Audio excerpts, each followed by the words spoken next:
It was like they always say, your life really does flash before your eyes. There it all was, stretching back to my childhood.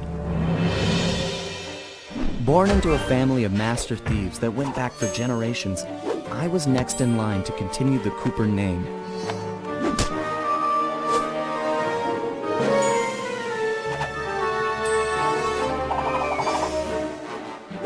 But fate had different plans.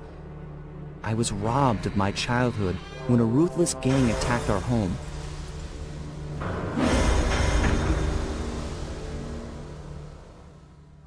The orphanage I landed in wasn't all bad.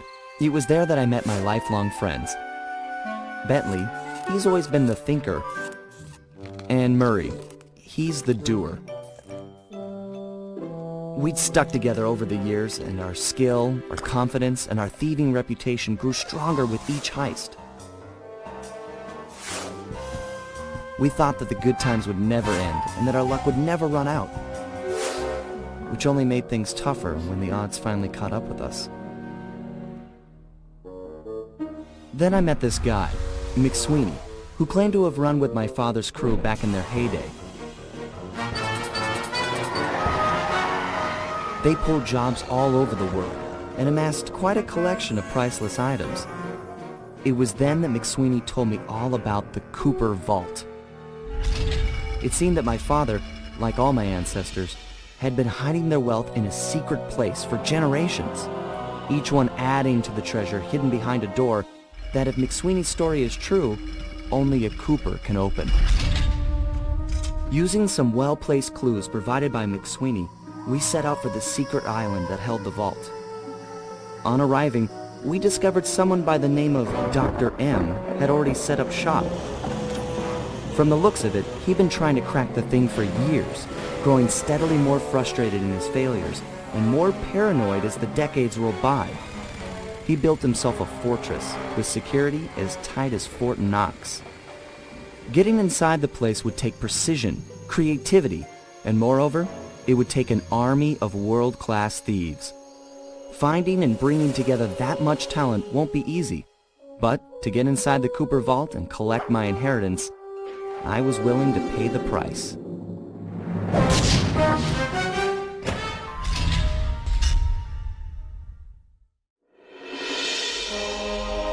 Getting inside a world-class vault would take a team of world-class thieves, a group of specialists, each member contributing their own particular talent. It was clear that we needed Murray back. Not only was I missing a lifelong friend, but his brute strength helped get us out of more than a few scrapes in the past. When Bentley was injured during the whole clockwork affair, Murray blamed himself, eventually leaving the team. We tried to console him, but going out on his own was something he needed to do. He said he wanted to find his spiritual center. We got word that Murray ended up in the Australian outback, where he studied a mystic art called the Dreamtime from an Aboriginal guru. From all accounts, things went pretty well, and his teacher even sent him on a walkabout to locations all over the globe to complete the training. Latest reports have cited Murray in beautiful Venice, Italy, but what he's doing there is a mystery. I just hope he steers clear of the local mob boss, Octavio. Growing up, this guy used to be a real celebrity in the neighborhood. Everyone loved to hear him sing opera and said he was destined to be the next great tenor. But just as his career started to take off, musical tastes changed. Suddenly, it was all about rock music, and no one wanted to listen to opera anymore. He held on to a few fans, and it was these mobsters that took him into the business. Heading onto this guy's turf was dangerous, but worth it for a chance to make things right with Murray. With the fight over, we went back and scraped Bentley off the pavement. It was touch and go for a while there, but we managed to sneak out right under Carmelita's nose. Octavio wasn't so lucky. The guy got 30 years behind bars for what he did to Venice. I guess Italians don't like it when you sink their landmarks. Ironically, he found success as a singer while in jail. After all, most of his old fan base was already in the clink. But the big score here was bringing our old pal back into the gang. Once he put on those gloves and that mask, it was clear to everyone, most of all him, that the Murrays had returned.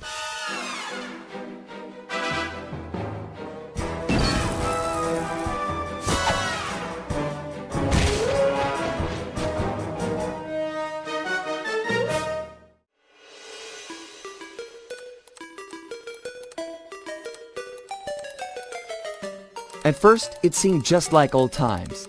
The gang was back in action. But little by little, we learned that Murray's heart just wasn't in it. Without the guru's permission to give up on his Dreamtime training, he'd never really feel comfortable returning to the gang. We knew we needed to help him out.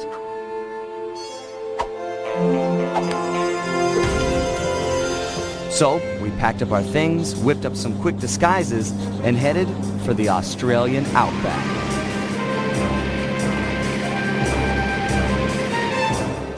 Along the way, Murray told us story after story about his teacher's amazing abilities.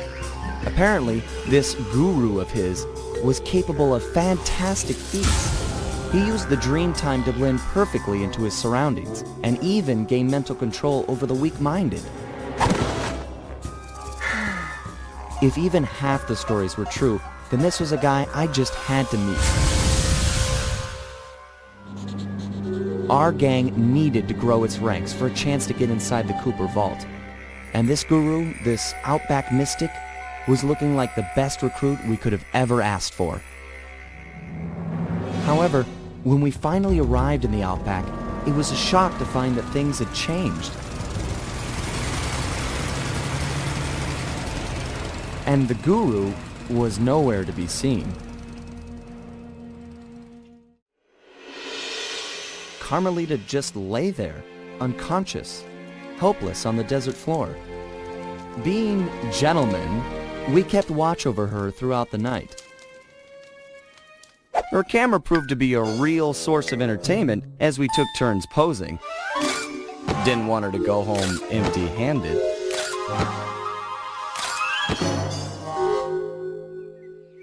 Morning broke, and we got a clear view of the landscape. It was beautiful, empty of the miners that had been digging and drilling into the sacred place. The moment was broken as Carmelita began to stir, and we prepared for another quick exit. Only this time, it wasn't just the three of us. For the first time in Cooper gang history, we picked up a new member. And the team would never be the same.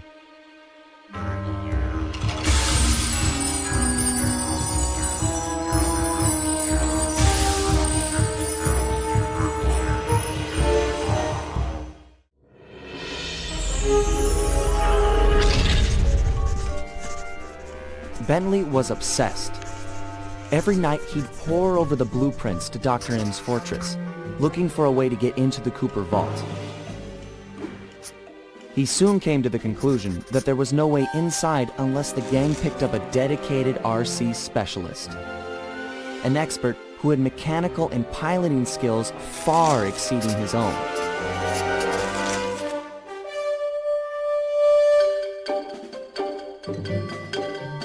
After weeks of searching techie chat rooms, he finally found someone who could keep up with him intellectually. A gearhead genius out of Holland named Penelope.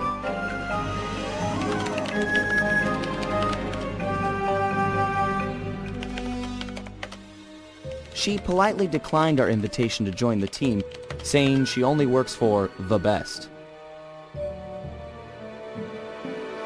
Apparently, her idea of the best was her boss, the Black Baron, a big-time dogfighting champ up there in Holland. He's so good that he's even set up an international competition called Aces to attract worthy opponents.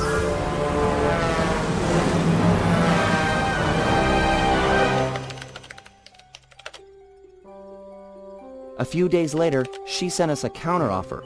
If our gang could manage to beat the Black Baron at his own game, then she'd know we weren't just a pack of jokers, and therefore, worth her time. So, we got busy.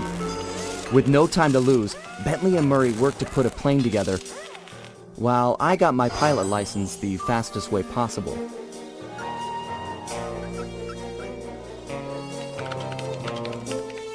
We'd proved to this Penelope that the Cooper gang was up for the challenge, even if we were making it all up as we went along.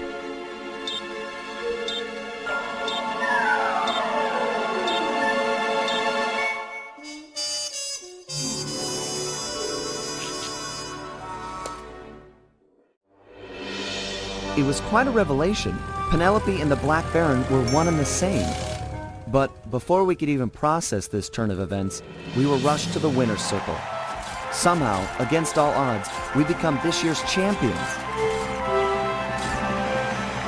There was a bit of an awkward moment between Bentley and Penelope.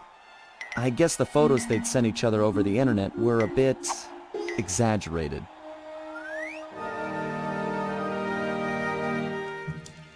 That night, Penelope explained that the disguise was invented to get her past the Dogfighting League's strict age requirements. However, after winning, the Baron became a celebrity, and she found herself putting on the costume more and more often.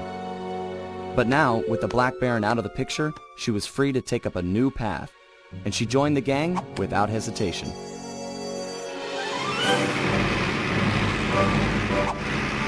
The next day, our newest recruit treated us to a week-long aerial tour of Holland.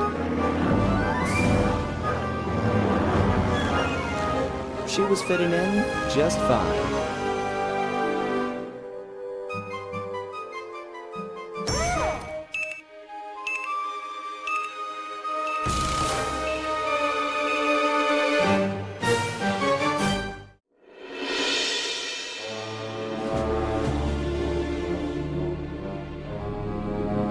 After a careful analysis of Dr. M's fortress, Bentley came to the difficult conclusion that his demolition skills just weren't going to be enough.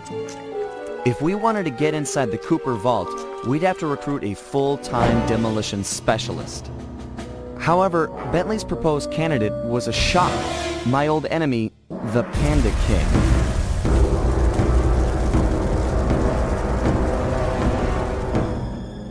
As a member of the original Fiendish Five, he had a part in taking out my dad and stealing pages from the Thievius Raccoonus.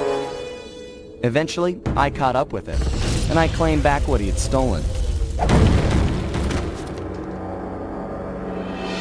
There was no way I was gonna let that monster on my team, but Bentley was firm. He discovered the Panda King had left his life of crime, and was now a monk living the life of quiet meditation high up in the mountains.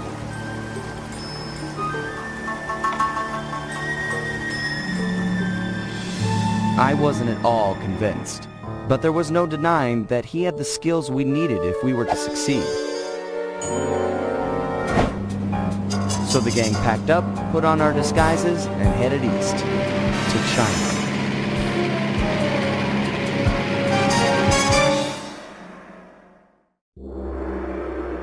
The Panda King wasn't any more excited about the notion of him joining the gang than I was.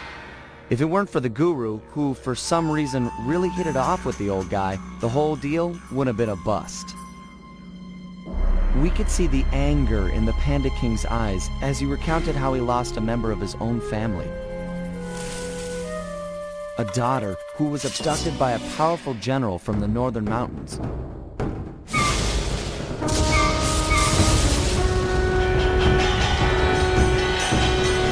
She was to be the bride in a forced marriage to this unscrupulous ruler, and Panda King was exiled. We agreed to help him recover his lost daughter in exchange for his skills in the Cooper Vault job. I still wasn't convinced this was a good idea, but a deal's a deal.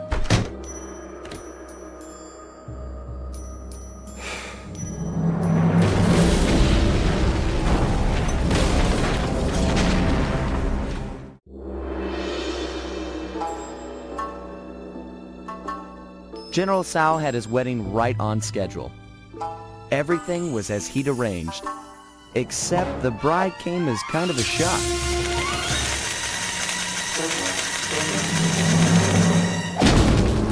Carmelita was a little disappointed it wasn't me she busted at the altar, although I doubt she minded taking Sal into custody. He did, after all, plague the streets with the undead. From what I hear, the locals were happy to see him go. We dropped off Jean King with her aunt. The Panda King insisted that she'd be safe there and that he needed to pay off his debt to the gang. I was still wary, but there was no denying that his skills would come in handy. Needless to say, we lived it up in the back streets of Shanghai. What kind of gang of thieves would we be if we passed up on recreation like that?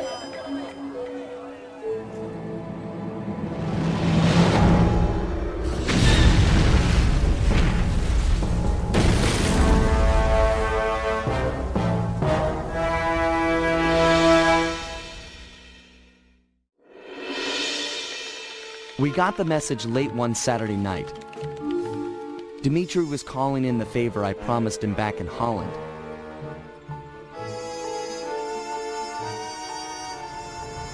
He'd gone ahead and booked the whole team passage under assumed identities to none other than Bloodbath Bay. Easily the most lawless town on Earth. It's home to a group of cultural hermits who doggedly maintain the ways of their pirate forefathers. The cruise over gave us some time to get the rundown from Dimitri. I guess his grandfather, Remy Lestow, was a pioneer in deep-sea diving. He'd made a fortune looting undersea wrecks. Although his luck ran short when a young cutthroat by the name of Black Spot Pete stole not only his loot, but his precious diving gear as well. A broken man, Remy retired from treasure hunting and eventually started a family. Dimitri, growing up on his grandfather's stories, dreamed of one day recovering the gear. So that was our task. We've been called in to get our hands on this miraculous diving equipment. Not all bad, really. If things go our way, the team might get a frogman out of the deal, which Bentley figures will be a big help cracking the Cooper vault. That Bentley, always thinking. Lafouille was beat, outsmarted by our own resident genius, who'd done more than just rescue a team member. He'd won himself a girlfriend. It was nice to hear him talk. They'd have these conversations the rest of us couldn't even follow. Far as I could tell, they were made for each other. Dimitri was in love too. The new diving gear had gone to his head. We were informed that he'd be our frogman for the Cooper vault job. Not that any of us had even asked him. For the first time in memory, Carmelita didn't show up and cart everyone to jail.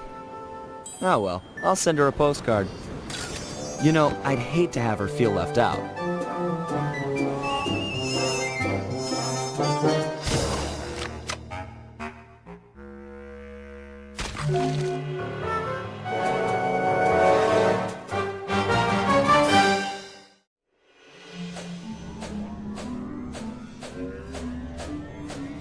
All these memories, they just bring me back to the same place.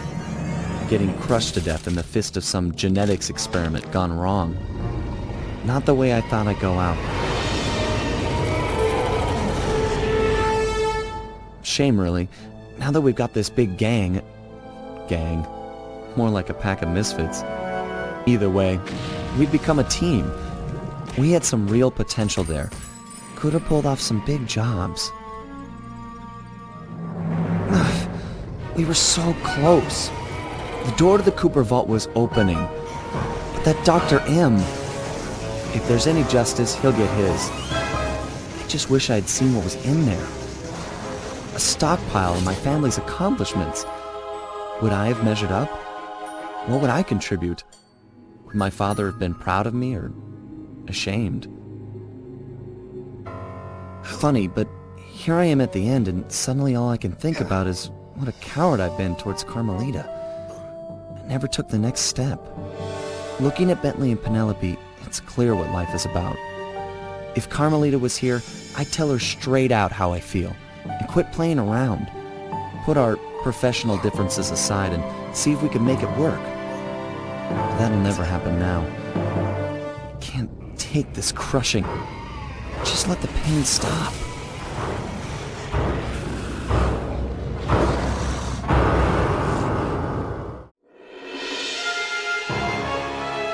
We watched as Dr. M just stood there, unwilling to leave as the walls caved in on the vault. He'd spent his life lusting over the Cooper fortune, and he wasn't going to give it up, no matter what the cost. Our exit was a little rough, but Murray managed to get us out just in time to witness the final fate of the Cooper legacy. It was a bittersweet moment. The end of the road always is. We both looked on, lost in our thoughts, thinking back on all the adventures that had brought us here. The people we'd met and places we'd seen. We'd worked for a long time to get Sly into that great vault, and now its secrets were hidden again, this time for good. I could only hope that he'd found what he was looking for in there. We searched every inch of the island for Sly, retrieving the gang one by one, only to make the surprising discovery that he didn't want to be found. As always, he'd left a calling card, only this time, it was worth millions. The months rolled by, and when Sly still hadn't shown up, Murray headed back east to complete his training with the Guru. Without Sly as our leader, for the first time, we each had to step out on our own. A difficult thing. We'd been together ever since we met at the orphanage. To this day, Murray and I are still close. Recently, he's been trying to break into the pro racing circuit, stock van class. Things are looking good. He's got a unique talent for living through crashes other people would have found fatal. Just always bounces clear. And of course there's Penelope, my new partner in crime. Let me tell you, I'm in love. She and I have set out on a journey that I never would have dreamed of while running with Sly and Murray, although I hope our paths will cross again soon.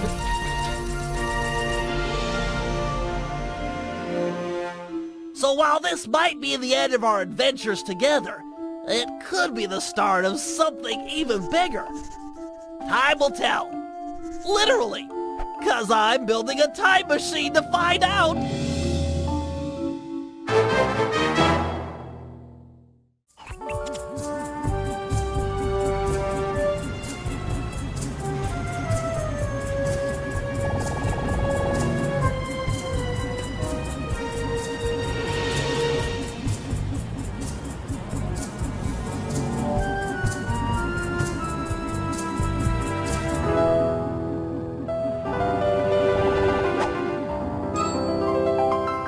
Sneaky devil.